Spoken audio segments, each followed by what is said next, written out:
I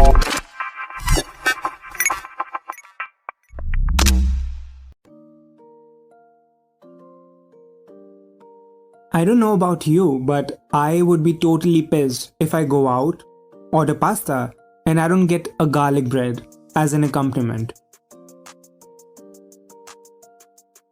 From its starring role in the garlic bread, or naan, or fresh pesto, to the subtle kick in bolognese sauce or an Indian gravy, this ingredient is underrated in the culinary world.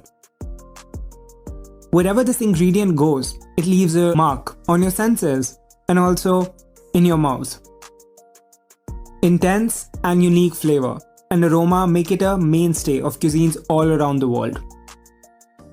This ingredient is nearly indispensable in about every cuisine of the world, from Asian, European, African, North American to Indian cooking. This ingredient grows underground in the form of a bulb. Covered in an inedible papery skin, the bulb, or the head is more often referred to, is comprised of individual sections called cloves. It is generally used as a flavoring ingredient in recipes, rather than a main ingredient. I think by now you'd be able to guess what I'm talking about. If not, then it's alright. I am referring to the infamous garlic. Welcome. You're listening to TALRadio powered by Touch a Life Foundation, and this is Foodology. I'm radio host Devansh, and on this show, I talk about the enormous world of a little word called food. Is garlic classified as a vegetable? A herb? Well, definitely not a fruit. Let me tell you. Botanically, garlic is classified as a vegetable. It is a member of the lily family, along with onions, shallots, and leeks. There are two types of garlic, hardneck and softneck. They are very hardy plants and they are not subject to much problems with pests or diseases. To the contrary, in the culinary world, garlic is used more like a spice or a herb, rather than a vegetable. Unlike other vegetables, garlic is rarely used in large amounts or on its own. Instead, it is added to dishes in small amounts because of its strong taste. Garlic can be cooked either crushed, peeled, or whole. It's most commonly roasted, boiled, or sautéed, and is also used in the form of a dried powder. No matter in which form it is used, garlic can elevate any simple dish and make it appetizing. But what is the reason behind this? Why do we all love garlic so much, and especially when used in and with certain ingredients, let's say butter? The science behind it is simple. Garlic releases a heady mixture of chemical compounds called sulfides. When we cook garlic, the sulfide molecules rise into the air and fill the room with their pleasing aroma. And when we eat it, these volatiles go up into our nose, and the smell is really what makes us like it. Garlic is used widely as a flavoring in cooking, but also has been used as a medicine throughout ancient and modern history. It has been taken to prevent and treat a wide range of conditions and diseases. In the ancient world, garlic was not only used as a medicine or a cooking ingredient. It was believed to have such incredible powers to ward off evil spirits and evil eye. According to old Christian myths, garlic is demonic, springing from the devil's left footprint upon his first step on earth after being kicked out of the Garden of Eden. Eastern European folklore, on the other hand, had the opposite view, believing that garlic gave them protection against evil spirits. This belief was carried into vampire lore, where garlic was used to ward off werewolves and vampires. Garlic was placed by the ancient Greeks on piles of stones at crossroads as a supper for Hecate, the goddess of wilderness and childbirth, or for protection from demons, The garlic was supposed to confuse the evil spirits and cause them to lose their way. Greek athletes would take significant amounts of garlic before competition, and Greek soldiers would consume garlic before going into any battle. It was believed that dreaming of garlic was auspicious and thought of as a luck and wealth symbol. It became a custom for Greek midwives to hang garlic cloves in birthing rooms to keep the evil spirits away. As the centuries passed, this ancient custom became commonplace in most European homes. In Hindu mythology, there are quite a few unpopular origin stories for garlic. According to the myth and ancient Indian writers, at the end of the mythical churning of the ocean or the Samudra Manthan, Dhanvantri emerged from the ocean with a pot of Amrit or elixir. The Asuras or demons and Devtas or angels formed a queue to get the nectar, which was distributed by Lord Vishnu in his form of the nymph Mohini. One of the Asuras sneaked between the gods and drank the nectar from Mohini's hands. The sun and the moon noticed this and called him out. Mohini at once changed back into Vishnu, who then summons the Sudarshan Chakra to decapitate the demon. Since the demon had already had some of the elixir, the beheading does not kill him.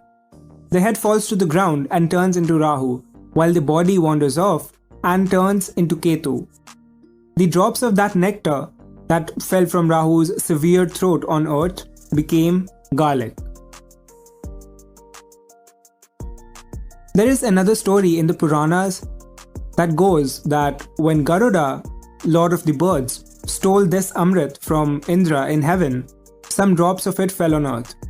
These drops are said to have formed into garlic. In all the stories, garlic is born from this nectar or from the bodies of living beings and demons. Because of the odor, Brahmins are prescribed not to eat it directly. In one Korean foundation myth, a female bear, after eating nothing but 20 cloves of garlic and Korean mugwort for 21 days, was transformed into a woman. She gave birth to a son who founded the nation of Korea. For over 5,000 years, garlic has been used as food, medicine, an aphrodisiac, money, and for magic potions. Clay garlic bulbs were placed in Egyptian tombs. In addition to that, garlic was also used to pay and feed the workers on the Great Pyramids. The incredible journey of garlic through our history touched every major civilization of the ancient world.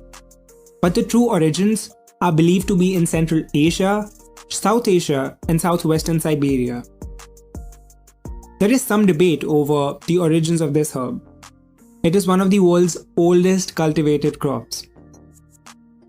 Throughout history, humans migrating and traveling through Central Asia and surrounding areas collected wild garlic and carried it with them for later consumption and cultivation. Garlic lovers carried this pungent herb into Egypt, Pakistan, India, and China. The Crusaders brought back garlic to Europe. Later, Spanish, French, and Portuguese settlers introduced garlic into the Americas. In Asia, garlic was viewed more as a medicinal ingredient. One of the cultures who viewed it that way were the Buddhists, who, in between the 1st and 10th century, avoided consumption of garlic. Today, garlic represents one of the most popular flavorings in South Asia, together along with ginger and onion.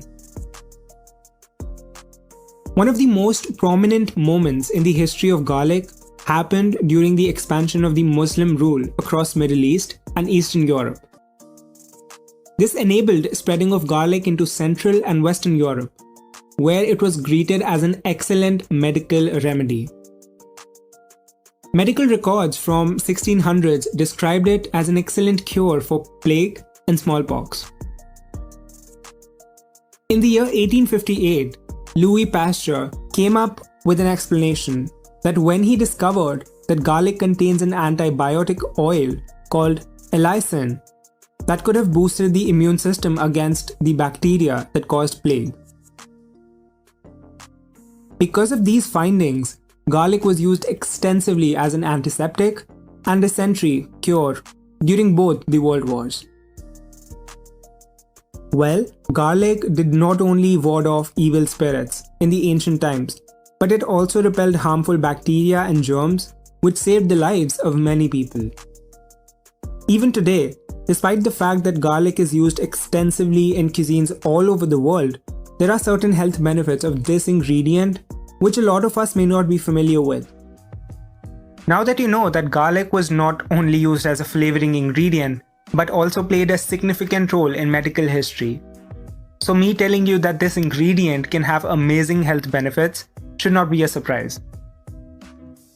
If you've eaten your fair share of garlic today, you've done a service to your health. But honestly, nobody likes garlic breath. Don't worry, because later I will give you quick fixes to that too. Chopped garlic, minced garlic, garlic butter, garlic in different gravies, breads, etc. All of this does not change the amount of nutrition that this ingredient has to offer. Garlic works as an anti-inflammatory ingredient. Research has shown that garlic oil works as an anti-inflammatory agent. If you have a sore or inflamed joints or muscles, rub them with garlic oil. Another potential perk of garlic is for the heart, improving cholesterol levels. How?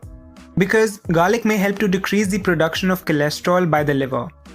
Studies have found that high doses of garlic appear to improve blood pressure for those with known high blood pressure. Oxidative damage from free radicals can contribute to the aging process. Well, garlic contains antioxidants that supports the body's protective mechanisms against this oxidative damage. The sulfur compounds in garlic have been shown to protect against organ damage from heavy metal toxicity. The compounds in garlic can significantly improve the immune system and combats symptoms of cold and flus. Garlic is full of allicin, which has been shown to have numerous health benefits. In fact, raw garlic can help to fight the virus in cold sores. While all these benefits can make you want to eat garlic a little more than usual, but there is one problem that you may come across, which is garlic breath. Garlic is stuffed with sulfur compounds that are released into the bloodstream after being digested. Mixed along by the blood, they seep into the lungs, up the throat, and out the mouth. No amount of brushing your teeth can make you get rid of it. The smell comes not only from garlic hanging around in your mouth, but also from the chemistry happening inside of you. Drinking water, brushing your teeth, flossing them can have very little impacts. There was some research on foods that, if eaten alongside garlic, seem to destroy the odor. Some top performers include lettuce, chicory, celery, potato, parsley, mint leaves, peppermint, basil, and mushroom. Phenolics are the reason behind this odor-killing power. Mint has a very high level of phenolics to begin with. Apples have a lower amount of phenolics, but lettuce has the least of any substance tested. Even lesser than green tea, which had no deodorizing effects at all. Apple cider vinegar and lemon juice can also be effective. Well, at least now you know which substances can help you combat this nasty garlic breath. I've told you how to freshen up your mouths. Now it's time to freshen up your senses. Garlic bread is a favorite in any bread basket and in every Italian-American restaurant. Garlic bread stems from the Italian bruschetta. Bruschetta alla Romana, to be exact. Bruschetta alla Romana is toasted bread rubbed with garlic and drizzled with oil and salt. Southern Italy was known for its garlic recipes, as that's where garlic grew in the country. Later, bruschetta evolved to adding tomatoes and basil after tomatoes arrived from Americas in the 16th century. And while garlic bread was influenced by bruschetta, bruschetta was influenced by ancient Roman flatbread topped with olive oil, salt, and herbs. From 1880 to 1924, 4 million Italians migrated to the US. When they arrived in the Americas, they recreated their homeland's cuisine using the local ingredients. And so, America was introduced to pizza, spaghetti, meatballs, garlic bread, and more. In the case of garlic bread, the US at that time lacked olive oil, so butter was the alternative. Similarly, the French baguette was common and affordable. Soon after the 1940s, the US enjoyed the popularity of Italian-American restaurants featuring pizza, pasta, and the infamous garlic bread. While you may have heard of garlic being used in savory recipes, but have you ever heard of garlic being used in a dessert? Well, there still exist recipes of garlic desserts. This popular recipe written by King Someshwara III in 12th century AD in India. The book he wrote has a recipe of lesun payasam, which is a sweet garlic porridge. The recipe goes like: separate 10 pods of garlic, remove their skin, chop off the ends and cut them into 4. Remove the central stem and string the pods using needle and thread to make a bouquet. Keep the rice for cooking and immerse the bouquet till the rice is cooked. This will remove the undesirable smell of garlic.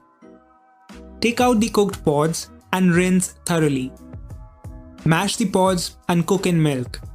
Cook till the milk is reduced to 3/4 of the quantity. Keep stirring so that no cream forms on top. Now, divide the payasam in 2 vessels.